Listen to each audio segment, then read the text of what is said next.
Labas rytas visiems pasiilgusiems tvaraus gyvenimo gido atliekų kultūra. Ir labas tiems, su kuriais susitinkame pirmą kartą. Jūsų laukia net 20 šeštadienio rytų, kurių metu sužinosite aktualiausias naujienas atliekų tvarkymo srityje. Kartu su mumis seksite įvykius, lankysitės renginiuose, mokysitės iš žinomų žmonių patirčių ir stebėsitės auksarankių gebėjimais daryti stebuklus iš atliekų. Tuo pačiu noriu pasidžiaugti, kad prijaučiančių mūsų projektui gretos plečiasi ir šiemet galėsime pasižvalgyti ne tik po sostinę, Klaipėdą, Panevėžį, Utiną, bet ir po Alytų bei Marijampolę. O dabar dėmesio į ekranus, trumpas anonsas, ką jums šį rytą paruošėme. Atliekų kultūra pradeda naują sezoną. Žinomų žmonių patirtys. Jeigu ten šiukšlė, tai dar nereiškia, kad man nešventė ją pakelt. Įdomus virsmai. Pasėmiau tokią atlieką kaip kiaušinio lukštai. Iš jų darau dirbtinius akmenis. Ir aktualios naujienos. Labai džiaugiuosi, kad šį rytą pradedame nuo pajūrio. Būtent iš Palangos kilusi mūsų pirmosios laidos herojė, dainininkė, menininkė ir kūrėja Jurga Šeduikytė. Ji išties galėtų būti atliekų kultūros ambasadorė. Kodėl? Netrukus sužinosite.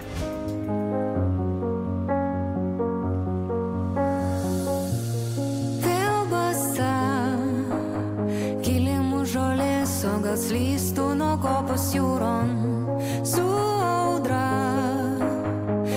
Jurga Šeduikytė, svajingoji kūrėja ir atlikėja, kuri nebijo vaikščioti stogais ir išsiskirti iš kitų. Muzikoje Jurga giliai neatrastų bedugnių, o kasdienybėje kokia ji? Ar žodis tvarumas atlikėjai yra tik žodis, ar kur kas daugiau? Tvarumas, patvarumas. Aš labai mėgstu prie žodžių kabinėtis, tai žodis yra nešantis savyje ir tverti žodį, ne? Tada tai, kas nesikeičia bėgant laikui, tai vis tiek yra susijęs su vidinėm vertybėm. Ir man tvarumas tai yra vidinė ekologija, sakyčiau. Jinai man yra labai lengvai pagal tą ir išorinį kažkokį tai supratimą, kad visų pirma, tu turi suprasti, kas yra tavo, ne? Man jausmo, kad yra namai ten, kur aš gyvenu, labai reikia. Reiškia, mano namai yra tokio dydžio, kokį arealą aš apsirenku šiukšlės. Tai aš renku ir savo miškelį tenai, ir palei upę čia su kaimynė esam sutarę, kad eisim gal ten su maišais, nes realiai, kai tu tiesiog nebesureikšmindamas paimi šiukšlę ir ją išmeti, tu jauties namie. Nes tu tiesiog apsitvarkiai, nenori tarp šiukšlių gyventi.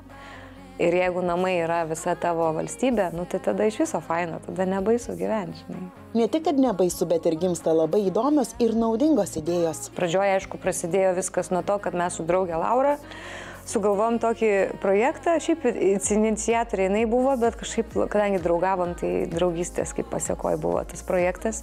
Pakelti šiukšlę yra madinga. Buvo tokios dvi rankytės, kurios paploja, kai žmogus pakelia šiukšlę. Ir mes mėgavomės tiesiog eidami mieste ir Adas, mano vaikas, irgi keldavo šiukšlę. Dabar sako, aš negaliu pro šiukšlytę praeiti nepakėlęs, nes sako, kažkas viduj negerai. Tai va, tai tas kažkoks virusiukas buvo užsisukęs ir tada buvom, tiesą sakant, vienos pirmųjų. Ir paskui kai paėjo jau tie, žinai, kur ten renka dideliais kiekiais. Nes mūsų principas buvo, kad jeigu žmogus susirenkam į vieną vietą ir aprenkam kažkokią vietą, Vilniaus dažniausiai, Vilniaus rajono, tai tada jisai gauna kokį nors dizainerio rūbą arba kokį nors gražų dalyką, arba ten, nežinau, puošmeną kokią nors. Tai tas dalykas labai buvo faina, bet paskui supratom, kad tiesiog laiko reikia skirti, kad tas projektas išaugtų, jau jisai auga ir nesurinkom komandos, nes buvo kitų atsakomybių abiem ir kada nors gal grąžinsime šitą. Nežinau. Projektas pakelti šiukšlę yra madinga išties turėjo ir, manome, tebeturi išliekamąją vertę. Suburia draugiant bendraminčius, kurie švarina aplinką ir dar už tai gauna dovanų. Nors tiesą sakant, didžiausia dovana yra ta, kad žemė kvėpuoja lengviau, o mes visi gyvename gražesnėje aplinkoje. Prieš beveik 10 metų merginų inicijuotas projektas tuomet daugam kėlė nuostabą. Tai jis toks keistas buvo. Aš sako, jūs einat pasipuošusią šiukšlių rinkti, tai ko eit apsivėlusioms, ta prasme. Jeigu ten šiukšlė, tai dar nereiškia, kad man nešventė ją pakelt. Ir mes ten, išsipošdavom, pradžioj galvom, gal eit su kablais, tada vieną kartą nuėjom, supratom, kad kalniukas yra, žinai, reikia tiesiog adekvačiai situacijai apsirengti. Nes kai kreizėje yra vienas dalykas, o kai reikia biškį padirbėti vis tiek. Fainai kažkaip, tai tie ir dizaineriai kažkaip tai prisidėdavo tais drabužiais ir daiktais. Na, o tokių tvarkymosi akcijų metu Jurga su bendraminčiais yra radusi įvairiausių dalykų. Mes tokį kalną atidenginėjom sluoksniais, visų ten kaldros kėlėsi, nes negalvojom, ten ir švirkštų buvo sluoksnis ir kažkokių tai ten dokumentų pamestų, tai radom piniginę su senu dokumentu, paskui susiradom tą žmogų, pranešėm jam. Aš susitikau kaviniai, pavaišinau arbatą ir jisai labai buvo nustebęs ir mes labai fainai praleidom laiką, pabendravom apie gyvenimą. Tai, ta prasme, ten yra daiktai su istorijom. Štai dar vienas aplinkos tvarkymo pliusas. Pasirodo, taip galima tiesiog susipažinti su žmonėmis ir išgirsti jų pamestų ar net pavogtų daiktų istorijas. Na, o kalbant apie maistą, Jurga sako, kad... Aš nesu tobula. Aš prisiperku per daug dėl to, kad pas mane gyvenime situacijos keičiasi laikas nuo laiko. Pavyzdžiui, būna didelė gauja namie, ne? Tai tada bandai išderinti, kad viskas būtų suvalgyta. Tada staiga išvažiuoja vaikas į Ameriką mokytis. Aš lieku viena su savo kate. Tai dabar gaunasi taip, žinai, kiek aš valgau. Aš nusiperku vieną patiekalą kažkur tai, pasiemu išsinešimų ir kitą dieną tą patiekalą pietums suvalgau irgi. Tai reiškia, kad viena porcija Jurgitėlė yra 2 dienom. Nu, nes kaip špiekis valgau dabar. Kažkodėl tai. O buvo etapas, kur padarydavau, pavyzdžiui, 6 žmonėm vietoj 3. Kažkodėl taip gaudavosi. Aš niekada nespėju atmatuoti, nes niekada neimu gramais matuoti. Iš akies, iš skonio, iš nuojautos, iš noro kažką paeksperimentuoti, dėti kažką netikėto. Ne visada pasiteisina, bet kartais labai pasiteisina. Aprangos tema, kokia Jurgos patirtis šioje srityje? Aš nevengiu pirkti ir iš tų Vinted. Tai man yra pirkimas ramia širdim. Aš žinau, kad tai tiesiog yra pratęsimas to paties drabužio, kuris yra tiesiog daiktas. Ir nereikia sureikšminti jų ant tiek, kad ten kažkokios, pavyzdžiui, firmos, brando būtinai nusipirkti. Man niekada nebuvo faina, kai ant manęs kažkas užrašyta, nes o kas tada? Aš už to tada. Tarsi asmens nebėra, yra pavadinimas kažkodėl kito negu aš. Tai va, tai aš mėgstu foną. Rūbai turėtų būti kaip fonas. O mados stengiuosi nesivaikyti dėl to, kad man natūraliai gaunasi, kad man patinka kažkas tuo metu, tada to dar nebūna parduotuvėse, aš tą susirandu ir tai ateina į madą. Tai išsiaiškinau, kad tai yra tiesiog stilius, kuris stovi vietoje, tu jį susiformavęs kažkaip tas detalės rankiojasi, o mada sukasi ratu, sukasi ir ateina pas tave, vis tiek sugrįžta kažkada. Dabar TV6 eteryje reklama. Susitiksime išsyk po jos. Jūsų dar laukia maisto atliekų rūšiavimo tema ir auksarankė sugebėjusi kiaušinio lukštą paversti akmeniu naudojimu juvelyrikoje. Likite su mumis.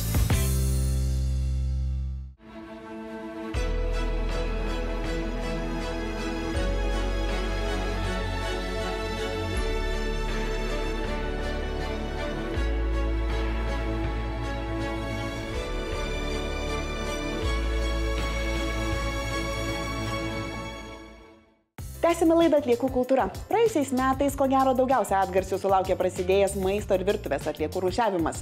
Galbūt dėl to, kad visuose 10 regionų, kuriuose veikia atliekų tvarkymo centrai, tas rūšiavimas kiek skiriasi. Bet pasakysiu vieną svarbiausią dalyką.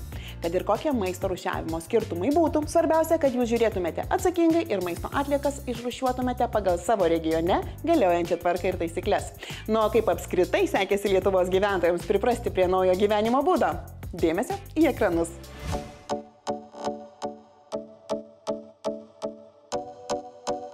Taigi, pirmoji šio sezono tema – maisto ir virtuvės atliekų rūšiavimas. Pradėkime nuo sostinės ir Vilniaus regiono, kur gyventojai maisto ir virtuvės atliekas pradėjo rūšiuoti ir teberūšiuoja jau kone legenda tapusius oranžinius maišelius. Trumpai apžvelkime rezultatus. Jeigu apibendrinti visą Vilniaus regioną, mes turime labai stabilų skaičių, sakyčiau, tyrimai, kuriuos mes atlikinėjom kas mėnesį, rodo stabilų skaičių 2-3% nuo mišrių komunalinių atliekų yra maisto atliekos patekusios į įrenginius su oranžiniais maišeliais. Tai yra 2-3% išrūšiuojama maisto atliekų. Įvertinant tai, kad, iš tiesų, matyti ir žmonės, kurie rūšiuoja, nedaro to 100%. Mūsų nuomonė, tai yra apie 40%, reiškia, Vilniaus regiono gyventojų, iš tiesų rūšiuoja. Daugiau, mažiau, 100% ar ne 100, bet jie tikrai žino, naudojasi tą sistemą. Pasak pašnekovo, rūšiuoti maisto ir virtuvės atliekas išmetant jas į maišelį pasiteisino ir dar dėl vienos priežasties.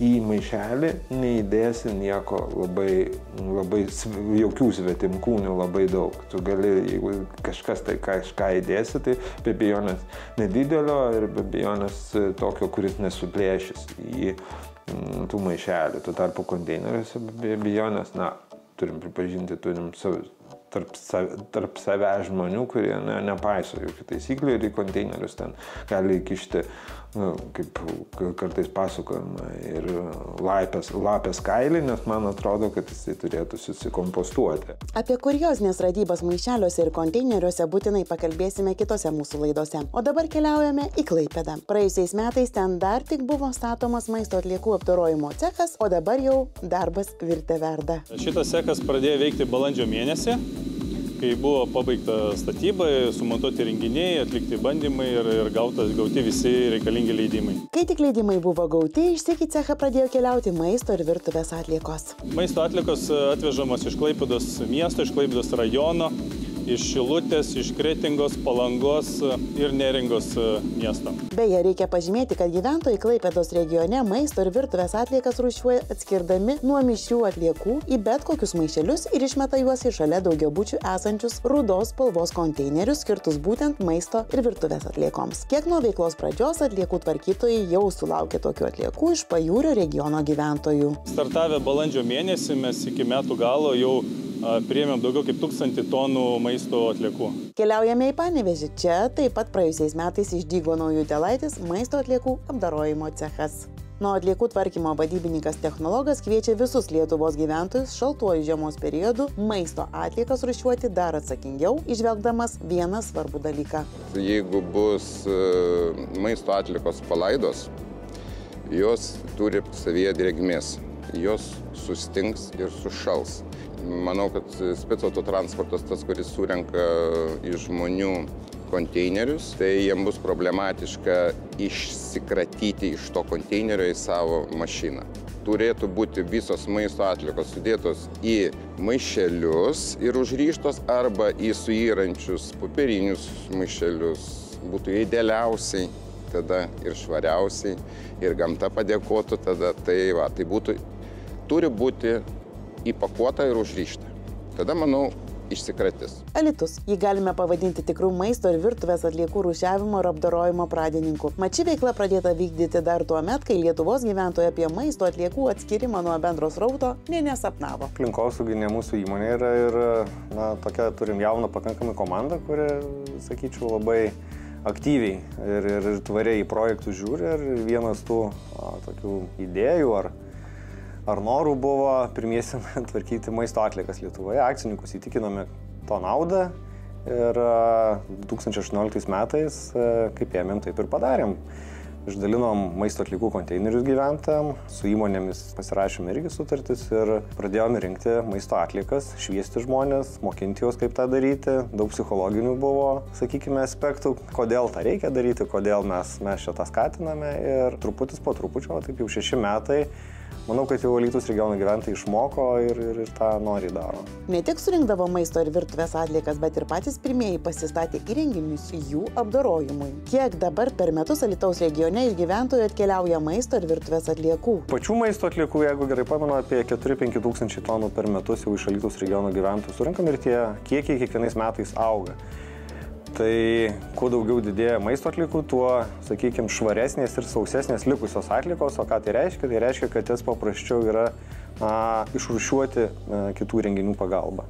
Na, o kaip sekasi Utenos regionui? Čia jie taip pat turi kuo pasididžiuoti. Anykščiais, kurie pradėjo gyventojus mokyti rūšiuoti maisto ir virtuvės atliekas prieš 5 metus. Maisto rūšiavimo mes pradėjom 2019-2020 metais, kada prie daugiabučių namų konteinerinių aikštelių įrengėm pusiau požeminės maisto virtuvės ir žaliųjų atliekų surinkimo konteinerius įrengėm. Buvo Pats pirmasis startas, galima sakyti, tokia labiau švietėjiška, pripratinamoji, susipažinti, kas tai yra maisto virtuvės atliekos, kad tiesiog gyventojai jau pradėtų po truputį rūšiuoti. O pats jau didysis mūsų startas buvo, tai yra kaip ir visoje Lietuvoje nuo 24 metų, sausio 1. Ir prasidėjo, galima sakyti, su trenksmu. Gyventojai buvo tokie atsakingi ir sąmoningi, kad Anykščių regionas pelnė net Aplinkos ministerijos įsteigtą apdovanojimą Auksinę krivūlę. Na, visada apdovanojimus ir pagirimus gauti yra smagu.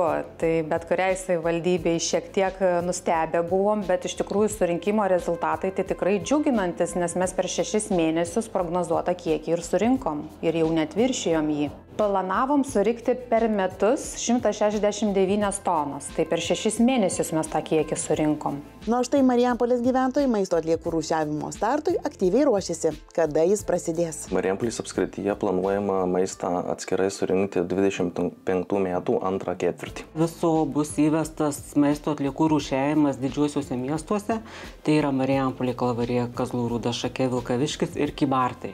Pastatysime konteinerius prie daugiabučių, išdalinsime gyventojams su informacija, kaip tinkamai rūšiuoti maisto atliekas. Gyventojai galės tiesiog dėti į maišelius ir tuos maišelius su maisto atliekom atskratyti į tam tikrus maisto atliekų surinkimo konteinerius. Išrūšiuotos maisto ir virtuvės atliekos iš Marijampolės keliaus mūsų jau šiandien rodytą Alytų. Būtent ten jos bus apdorojamos. Na, o tiems, kas kiek vengia naujovių ar galvoja, kad maisto atliekų rūšiavimas reikalas sunkiai perprantamas, pasiklausykite. Tai nėra, žinokit, sudėtinga ir visą laiką vadovaujasi tokia taisyklė. Pradėkim nuo savęs. O dabar tema, kuri turi tiesioginę sąsają su maisto atliekomis. Auksarankė iš Marijampolės apskrities, o jei dar tiksliau Vilkaviškio, sugalvojo būdą, kaip kiaušinio lukštą paversti akmeniu tinkamų juvelyrikai. Suintrigavau, kviečiu žiūrėti.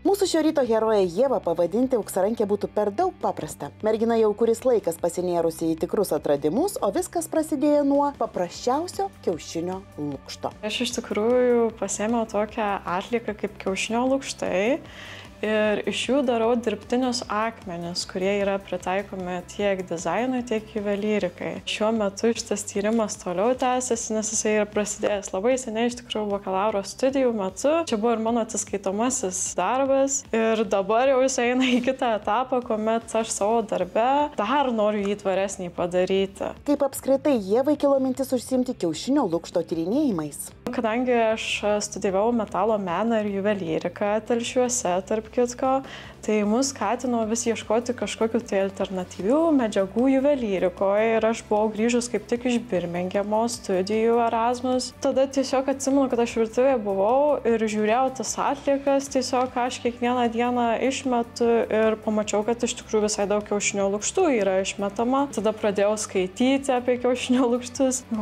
Šiaip tai visai gera medžiaga. Gaila, kad jos kažkur tai niekur taip nelabai ir panaudojam mes. Aišku, ten yra, kad trąšom daug kas asmeniškai jas pernaudoti bando ir panašiai, bet kad antram gyvenimui tarsi perkelti, nebuvau girdėjus tuo metu apie tai. Tiesiog po tų visokių skaitimų, tyrimų supratau, kad kiaušinio lukštas, iš tikrųjų jis pagrindai yra kalcio ir magnio karbonatai, kas beveik idealiai sutinka su karbonatų klasės akmenimis, pavyzdžiui, kaip dolomitų, arogonitų ir kalcitų. Ir čia tada gimė ta tokia visa idėja, kad padarom tą tokį ratą apsiverstantį, kur kažkada kiaušinio lukštas buvo tas, bet galbūt jisai po, nežinau, daug metų galėtų tapti tuo akmeniu, kadangi chemiška formulė labai panaši ir atvirkščiai, kad sudūlėjęs tas akmuo irgi kažkada galbūt galėtų tapti kiaušinio lukštu, nes vis tiek mes esame iš tos pačios ribos, ten ir tos vištos, tarkim, lesa visokius tai dalykus aplamai.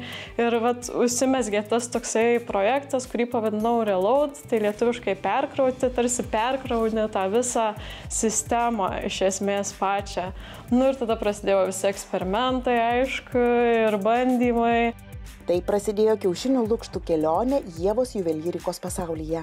Reikia nuplauti tuos kiaušinio lukštus, nuimti tą membraną baltyminę, kad nebūtų jokių ligų pernešamų, panašiai apdoroti, pakepti juos, kad irgi išvengti visų tų infekcijų ar pernešamų dalykų. Ir tada, aišku, malimas pats visas, tai aš maliau su kavamale, puikiai susimalė, tai nežinau, jeigu kažkam įdomu, nežinau, kad žmonės, kaip kalcio šaltiniai mėgsta irgi, tiesiog šaukštelį suvalgyti, įsidėti į maistą ar kažkur, tai kavamaliai kuo puikiausiai veikia. Dar dažymas, tuomet dažiau su kiaušinio lukštų tiesiog dažais, kur būna velykiniai tokie. Tolimesnė etapė perskaičiau, kad čia vis dėlto gal tie dažai irgi nėra labai geras dalykas, nes jie anilininiai yra, nėra baisiai sveika.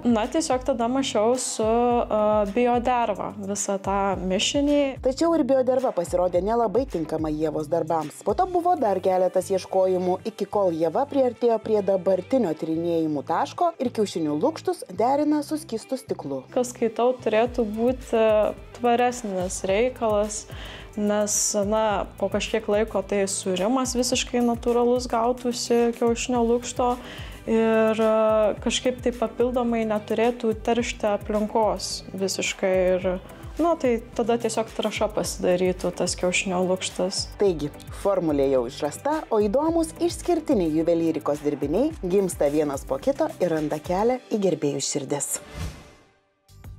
Už pažintį su Ieva dėkoju mūsų naujiesiems kolegoms iš Marijampolės apskrities atliekų tvarkymo centro, kaip ir už sklandų ir gražų bendradarbiavimą su visais kolegomis ne tik iš Vilniaus, bet ir Klaipėdos, Panevėžio, Utenos bei Alytaus.